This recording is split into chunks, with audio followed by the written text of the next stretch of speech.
In 1972, Danny Croteau's family was struggling to cope with his murder and the betrayal of their close friend and former priest, Father Richard Lavigne.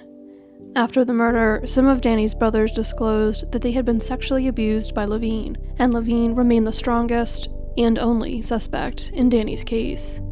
While Lavigne had lied to the police about his relationship with Danny and engaged in suspicious behavior after the murder, authorities did not have physical evidence to tie him to the crime, and the church had returned him to active service as a priest at St. Mary's Parish. Lavigne spent 4 more years in Springfield at St. Mary's before being transferred to a parish in North Adams. Then, in August of 1977, the church sent Lavigne to Shelburne Falls, Massachusetts, near the Vermont border, to serve at St. Joseph's Parish. He would have a much longer career at St. Joseph's than he had at the numerous parishes he was assigned to early in his career. However, his time at St. Joseph's would result in the first of a series of events which would ultimately expose an unimaginable amount of abuse and assault committed by Lavigne throughout his entire adult life, and lead to important witness statements regarding Danny Croteau's murder. In October of 1991, Lavigne was arrested on 2 charges of rape of a child under 16 and 1 charge of indecent assault and battery against a child under 14.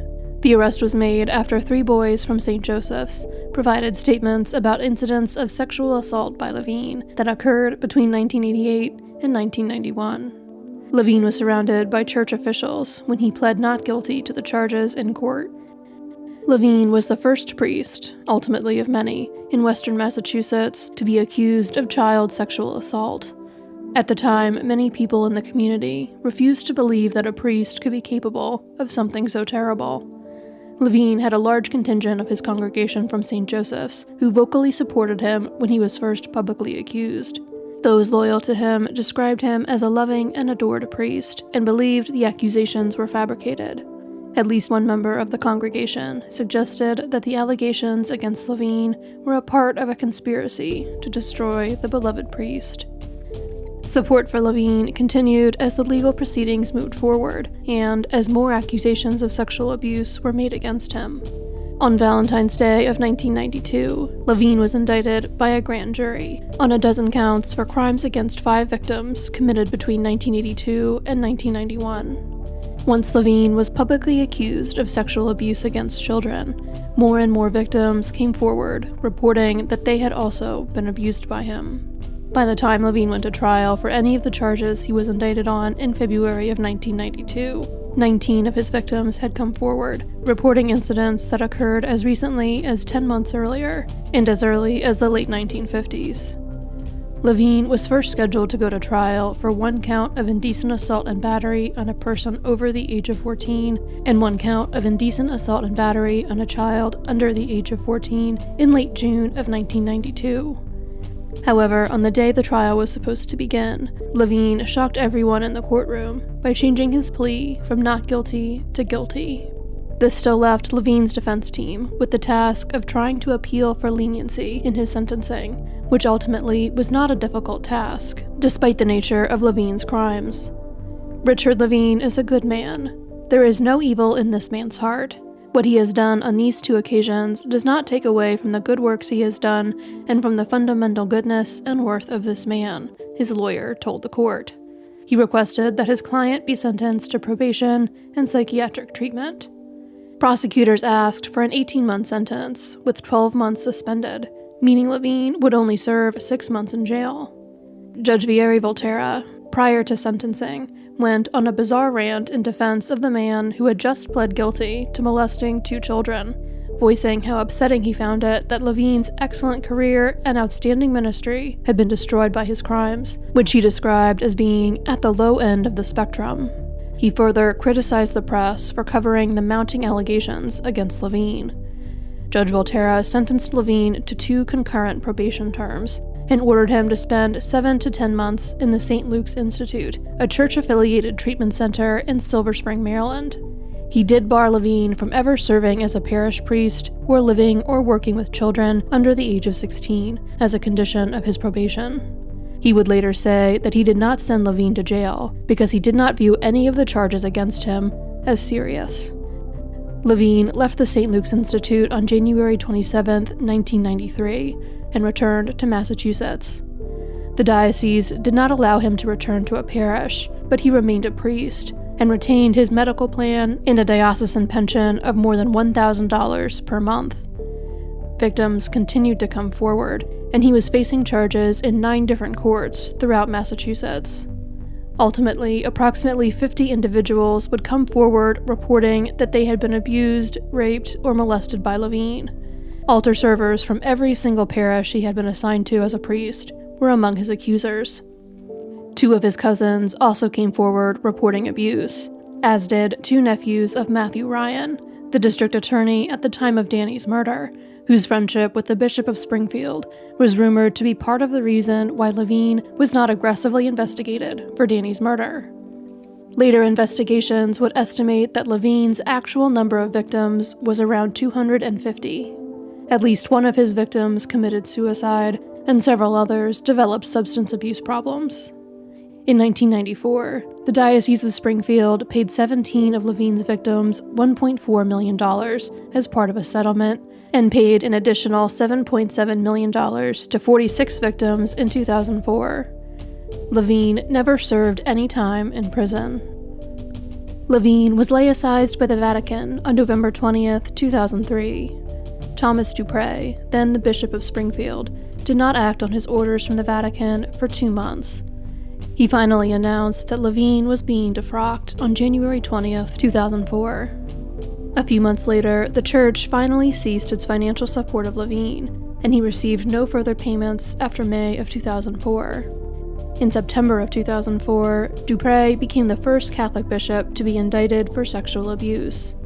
The charges against him could not be pursued further because the statute of limitations had run out. Lavigne's ongoing legal proceedings brought Danny's murder back into the news, nearly 20 years after it occurred. A 1991 article in the Springfield Republican disclosed that Lavigne had been the only suspect in Danny's case, and featured Danny's father Carl critiquing D.A. Ryan for not pursuing Lavigne for his son's murder. The diocese denied there was any cover-up to the same papers that were reporting on the church's decades-old knowledge of Lavigne's status as a suspect and the sexual abuse allegations made against him in 1972. Diocesan officials fought against the notion that Bishop Weldon, who had died in 1982, would have ignored the sexual abuse allegations or asked his friend, D.A. Ryan, to stop pursuing Lavigne for Danny's murder. Weldon was posthumously accused of raping an altar boy in the 1960s, along with 2 other priests.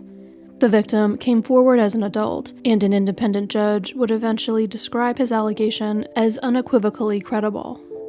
While Carl and Bunny Croteau did not publicly discuss Lavigne's abuse of any of their sons, they did discuss their belief that Lavigne had murdered Danny with members of the media who covered Lavigne throughout the years after his court case. This made them the target of harsh criticism and scorn from some of their fellow Catholics. They received angry, hateful phone calls and letters accusing them of being anti-Catholic for daring to accuse a priest of a crime and criticize the church. While Bunny and Carl had struggled with their faith in the years after Danny's murder, they did ultimately remain devout Catholics and active members of St. Catherine of Siena Church. The couple refused to allow the man they believed killed their son, or the church officials they believed protected him, come between them and God. Give up my faith for Lavigne?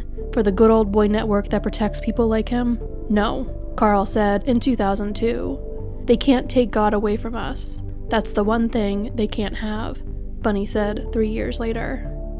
While they were confident they knew who killed their son, Bunny and Carl did not ever get to see him brought to justice for the murder.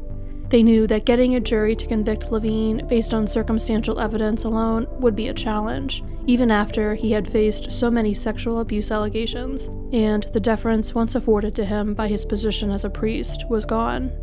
If he was acquitted, we could live with that. But why not take a shot?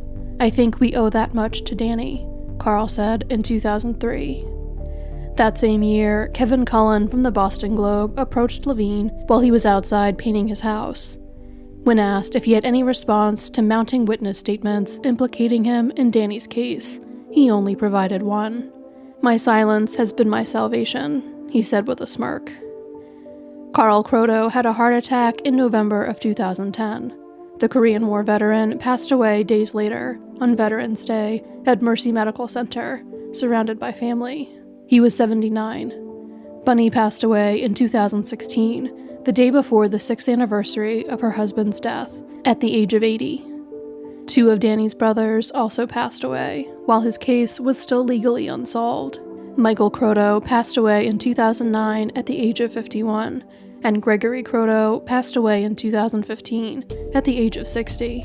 Danny, Carl, Bunny, Michael, and Gregory are all buried at Hillcrest Park Cemetery.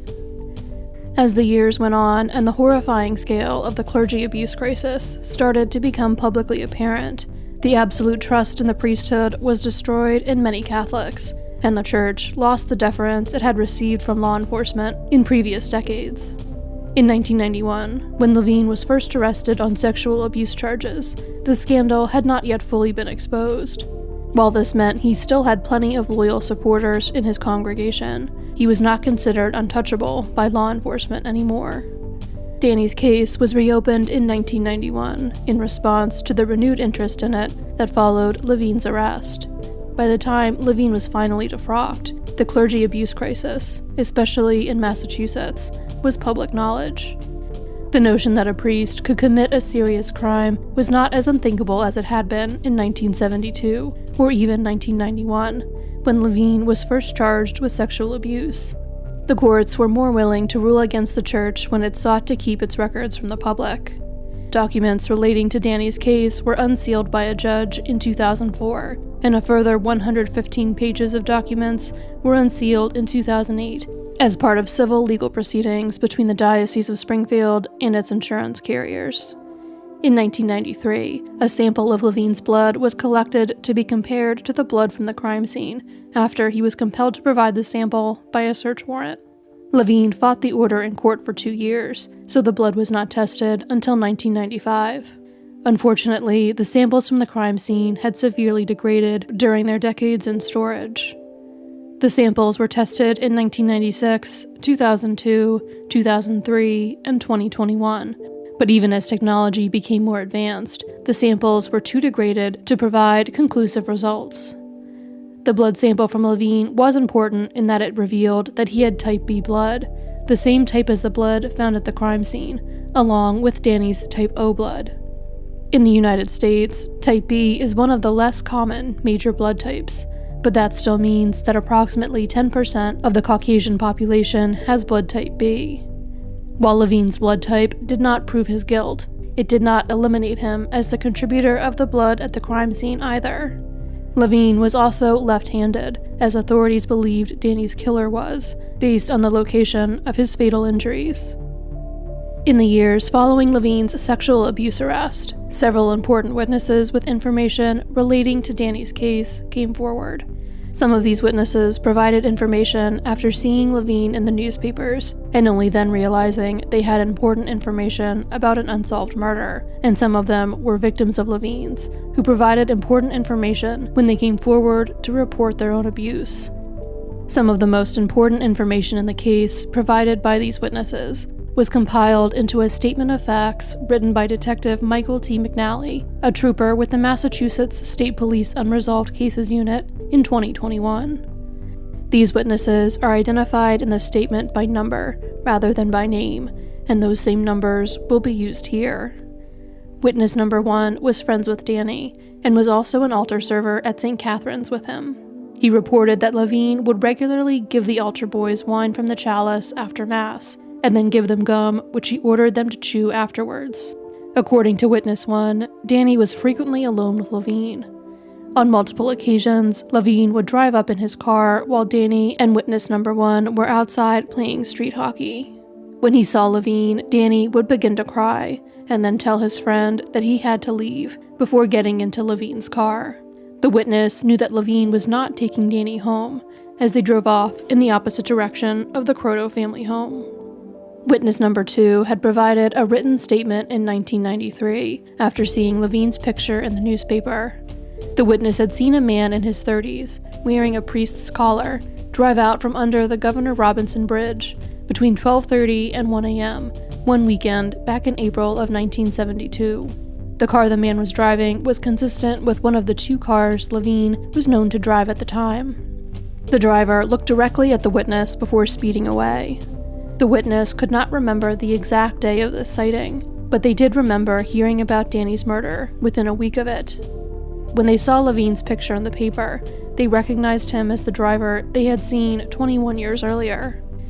Witnesses 3, 4, and 5 had come forward reporting that they had been sexually abused by Lavigne, with their accounts of the abuse providing important information relevant to Danny's case.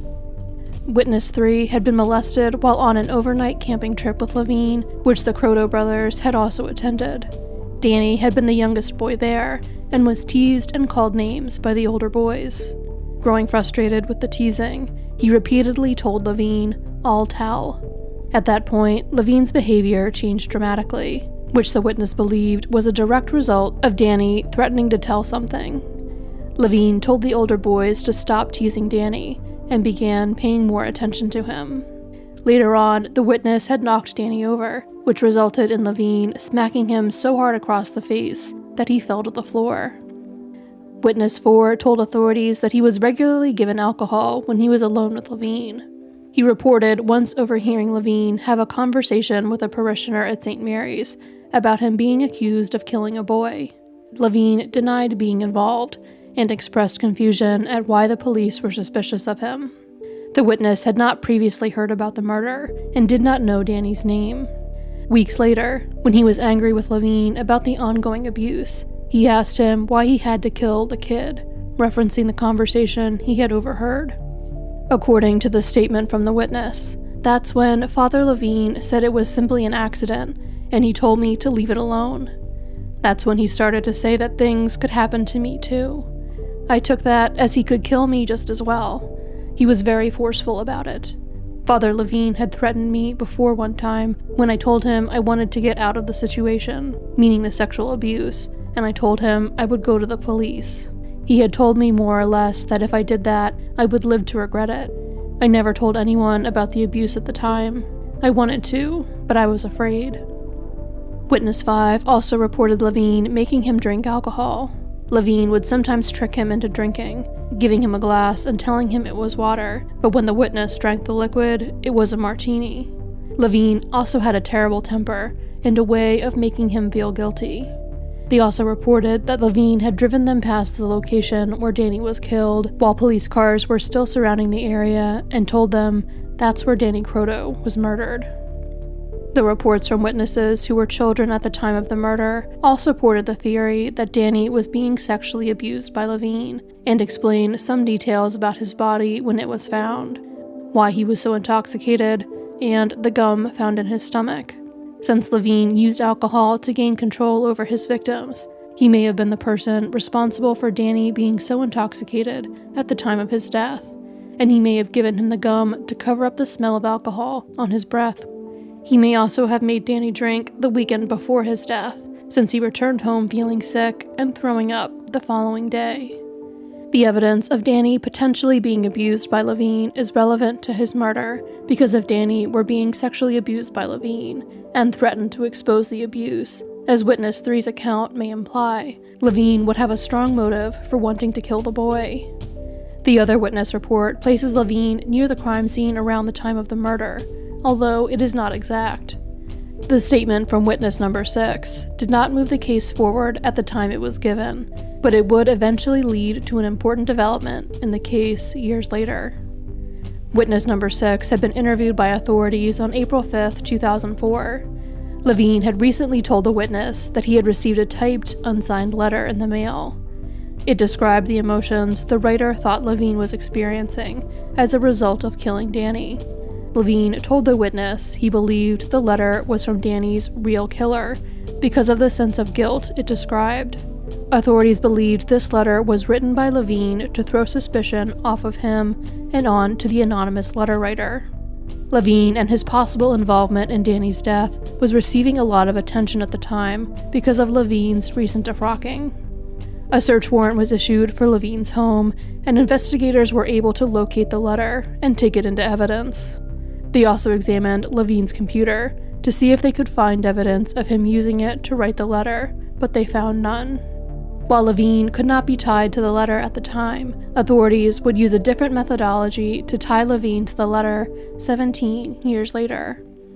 In 2021, Richard Lavigne's health was failing, and he was hospitalized after injuring his hip and shoulder in a fall. This led investigators to begin one final push to try to ascertain if their only suspect in Danny's murder was in fact the person responsible for his death. While they had plenty of witness testimony and circumstantial evidence, they lacked what their predecessors had been searching for: corroborating physical evidence. They again tried testing the DNA from the crime scene, but it was again inconclusive. They then turned their attention back to the letter seized in 2004. If they could connect Lavigne to the letter, they could argue in court that his trying to divert blame onto an invented letter writer was a sign of his own guilt. The phone call made to the Croteau house shortly after the murder, blaming Danny's death on something he saw behind the circle, could also show the same thing, but there would be potential problems with relying on it exclusively at trial. Danny's brother Carl could testify about the phone call and his belief that Lavigne was the caller, but there was no way of scientifically proving it was Lavigne on the phone, and a defense lawyer could call the impartiality of Carl's testimony into question. With the letter, however, there was the potential for more unbiased and scientific analysis that could be more convincing to a jury. In March of 2021, the letter was sent, along with numerous known writing samples from Lavigne, to an expert in forensic linguistics.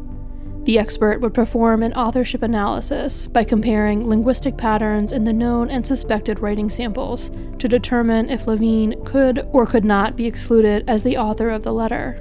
Authorities received the results of the analysis on May 21st. In the opinion of the expert, to a reasonable degree of scientific certainty, language patterns in the questioned document are consistent with language patterns in the known Lavigne documents, to the point that Richard R. Lavigne cannot be excluded as a possible candidate of authorship. While they were waiting for the results of the forensic linguistic analysis of the letter, investigators also wanted to re-interview Lavigne. Detective Michael McNally met with Lavigne 5 times in mid-April and early May, interviewing him for a total of 11 hours at the medical center where Lavigne was a patient. The interviews were all audio recorded. "I'm awfully glad that my parents will never hear this," Danny's brother Joseph said after he heard some of the recordings. During these interviews, Lavigne did not explicitly confess to killing Danny. However, his story changed dramatically from the accounts he had provided in 1972. Back then, he claimed to have last seen Danny alive a week before his body was found, and to have not seen him again until he identified his body at the funeral home.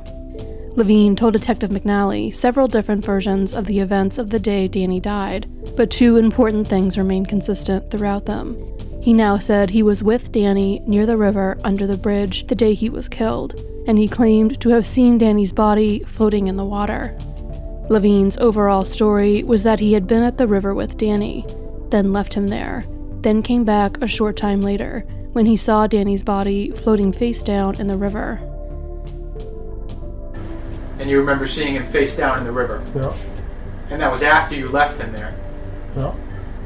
That was the same day that you left him there? Right. Okay. To my greatest regret. Do you say that's your greatest regret? To my great regret. To your great regret. How did you feel when you returned home?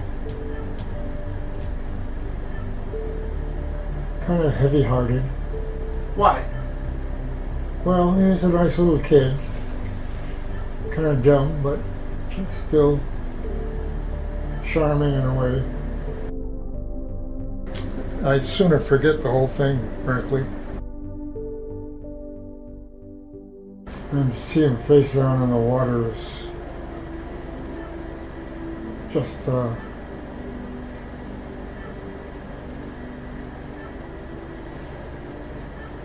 not something you'd like to keep in mind.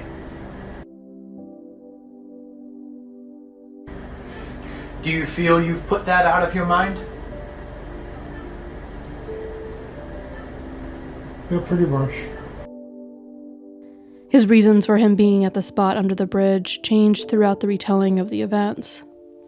Lavigne did eventually acknowledge physically assaulting Danny. Lavigne claimed to have never hit Danny, but to have just given him a good shove while they were under the bridge. He did not say why he shoved Danny, beyond saying he thought he was just trying to get him to stop doing something. However, contradicting that claim, he did detail how he threw a rock into the river after hitting Danny with it. The first time you hit him, did you mean to hurt him? No. Was it more to shut him up? Yep. Was it? Well, I don't know if it was to shut him up, but it was to stop him doing what he was doing. And what was he doing?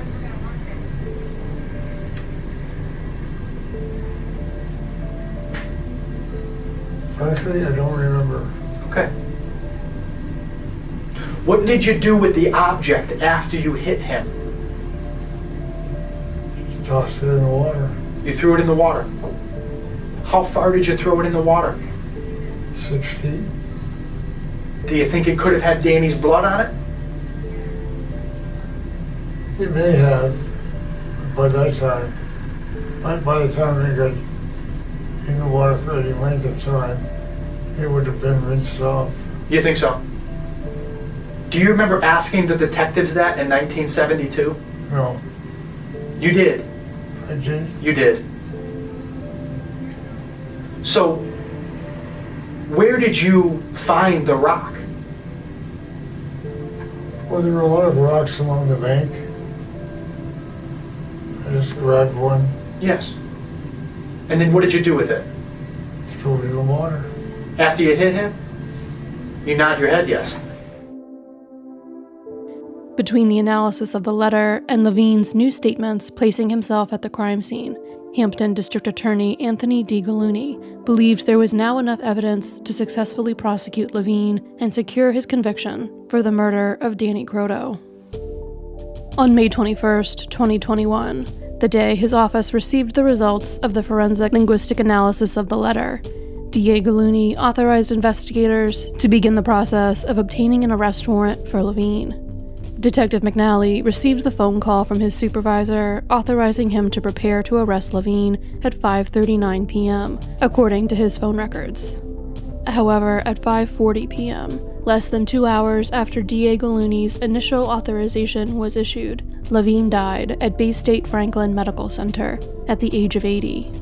According to his death certificate, he died of acute hypoxic respiratory failure brought on by COVID-19 related pneumonia he had developed 4 days before his death. At a press conference on May 24, 2021, more than 49 years after Danny was killed, DA Gallooni announced that Danny's case was formally being closed, as Richard Lavigne was finally being identified as Danny's killer. While he would not be able to prosecute Richard Lavigne, he was confident that his office had finally collected enough evidence to prove Lavigne's guilt in court, had Lavigne's death not prevented a trial. We're disappointed that he is not being brought to justice, but we believe there is a higher power, and he will face that higher power now, Danny's brother Joseph said at the press conference. On June 28th, a graveside memorial service was held for Danny, celebrating his life now that there was finally resolution to his case. Approximately 100 people were in attendance. When Danny was first laid to rest, Richard Lavigne had presided over his internment.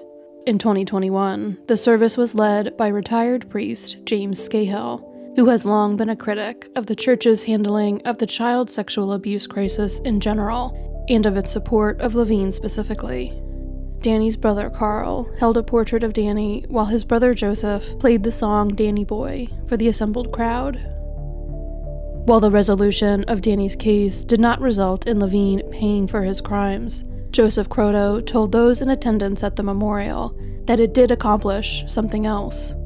This will finally allow Danny, my parents, 2 deceased brothers, to finally rest in peace, he said.